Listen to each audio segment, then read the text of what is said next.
Hey, good morning, everyone. Happy Friday morning to you, and welcome back to Morning Musings. Thanks so much for being with me. I really, really appreciate it. Do not forget, boy, I tell you, it's coming up soon. Preterist Pilgrim Weekend, July 12th through 14th here in Ardmore, Oklahoma. Be sure to let us know if you're coming. We're looking for an absolutely fantastic time. We've got 5 great speakers lined up for you. The theme is getting back to the basics. All right. Well, we continue our examination and review and response to Joel Richardson's book, Mystery Babylon, Unlocking the Bible's Greatest Prophetic Mystery. And in this book, Mr. Richardson takes the view that Babylon, that the beast of Revelation is the Islamic Caliphate, and Babylon is nothing other than Mecca, the capital of Islam. Well, in order to arrive at that, Mr. Richardson has to completely and totally ignore the temporal statements, the time statements of the book of Revelation. At the beginning of the book, at the end of the book, as I pointed out to you, John was told emphatically that the vision that he received was about to be fulfilled. It was at hand, it was coming soon, it was coming quickly. Now, I've also pointed out to you the hermeneutical practice of Mr. Richardson. In Revelation chapter 17, we find that in regard to the beast, verse 9, Revelation 17:9, the 7 heads, this is on the beast, are 7 mountains on which the woman sits. There are also 7 kings. 5 are fallen. One is yet to come and remain for a little while.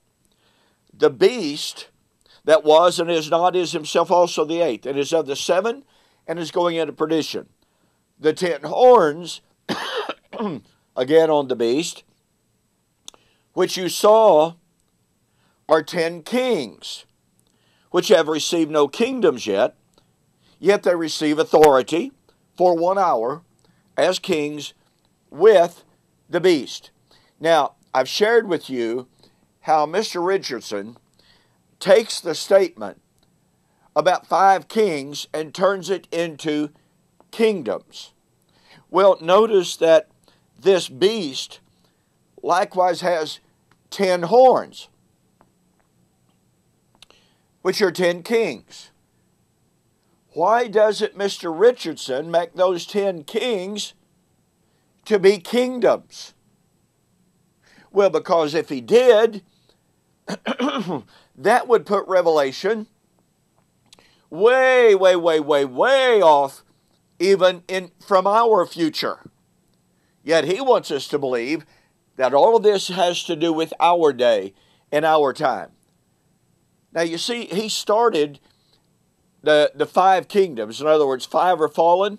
He started that countdown with Egypt. And he comes forward, skipping Rome, going all the way to the Islamic Caliphate.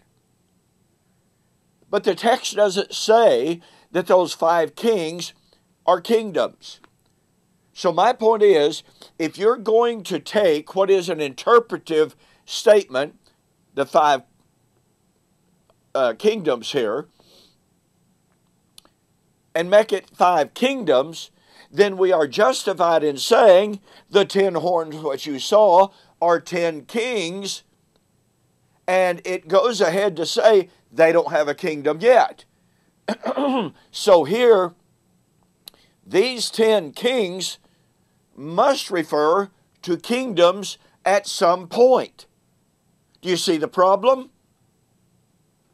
If 5 kings refers to the kingdoms, then 10 horns referring to 10 kings likewise refers to 10 kingdoms, thus putting Revelation even farther out than Mr. Richardson allows in his book. He has no allowance for these 10 kings. But you know, that's not even the major problem with Mr. Richardson's book. I want you to notice that in both Revelation 13 And in Revelation chapter 17, there is a partnership of persecution between the beast and Babylon. Babylon rides the beast, and together they persecute the church. Notice, these will make war with the Lamb, and the Lamb will overcome them, for he is Lord of lords and King of kings, and those who are with him are called, chosen, and faithful. Do you see what's going on here? Here's the beast, here's the woman. Here are the horns of the beast, in other words, the beast itself. And the beast and the woman, Babylon, join forces to persecute the saints. Well, Mr. Richardson might respond and say, well, of course, that's the Islamic Caliphate, along with Mecca, the capital, persecuting the church. We'll have more to say about persecution later. But there's a real problem here. In the text, it is the beast, the 10 horns of the beast, and the woman that persecute the saints. And by the way, once again, this is not the beast persecuting the Jews, and it's not even, it's not Islam persecuting anyone else. It is the beast and the woman persecuting the church. Now watch this. What we find in verse 16, the 10 horns which you saw in the beast, these will hate the harlot, make her desolate and naked, eat her flesh and burn her. Now, we've got a real problem here for Mr. Richardson's view. Remember, the beast is the Islamic Caliphate. Babylon is Mecca. Well, if that's true, then that means at some point of time, the Islamic Caliphate turns on Mecca, her own capital, hates her, burns her with fire, and consumes her. Interestingly enough, not a word of this in Mr. Richardson's book. And little wonder. What sense would it make to suggest that the beast is the Islamic Caliphate and Babylon is the capital of the Islamic Caliphate, and then turn around and say, oh, the Islamic Caliphate is going to destroy her own capital? That doesn't work at all. And once again, total silence by Mr. Richardson, unless I missed it somewhere. I've tried to read his comments on Revelation 17 very carefully. I have found no comment on whether he believes that at some point of time in our near future, the Islamic Caliphate is going to turn against Mecca and burn her, destroy her. Not a word. But you see, the text is clear about a partnership of persecution against the church by the beast and Babylon. Now, it's not enough for Mr. Richardson to say, well, Islam hates Christianity. Well, that's certainly true, but that doesn't mean that the Islamic Caliphate and that Babylon is Revelation 17. That's anachronistic.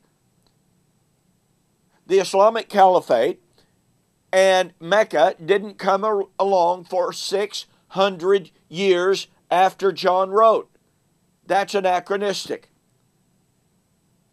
And so this becomes an absolutely humongous problem for Mr. Richardson and his suggestion. He must believe, he must agree, he must teach that at some point of time, ostensibly very soon, Islam itself will turn against Mecca. And all you got to do is to see all the graphic images of what happens on Ramadan and the hundreds upon hundreds of thousands of Islamic pilgrims going to Mecca there to revere their prophet. How in the world could it be envisioned that the Islamic nation would turn against Mecca? But that would be required.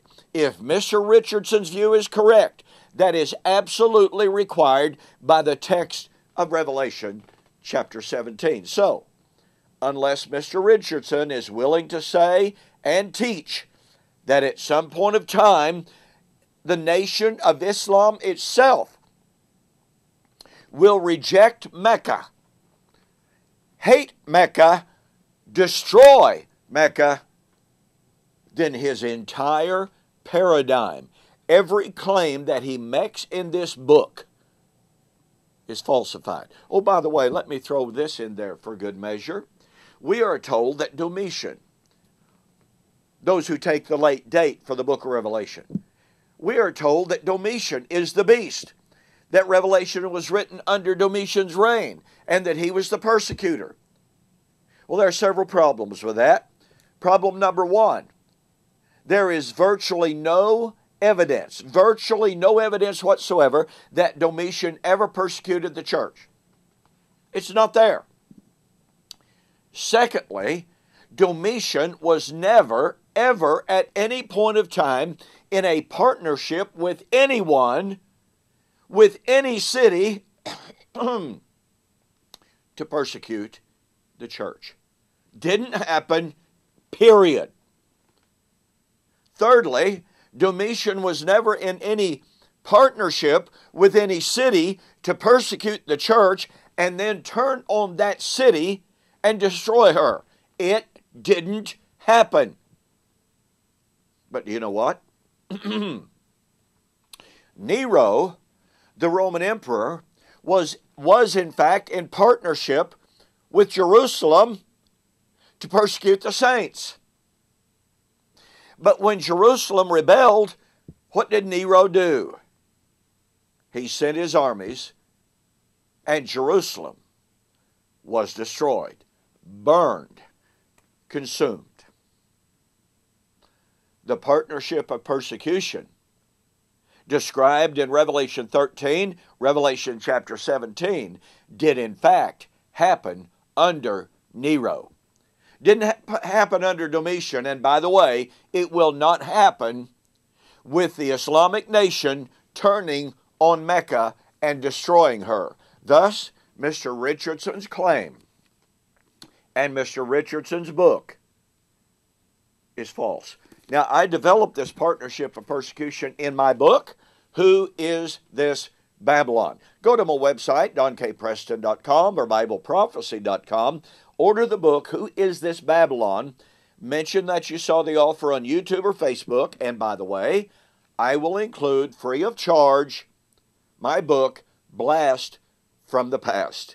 Great little book on the Great Tribulation, proving that it occurred in the first century. Well, thanks so much for joining me for this morning's Morning Musings. You have a fantastic weekend. Please be safe. We hope to see you on Monday.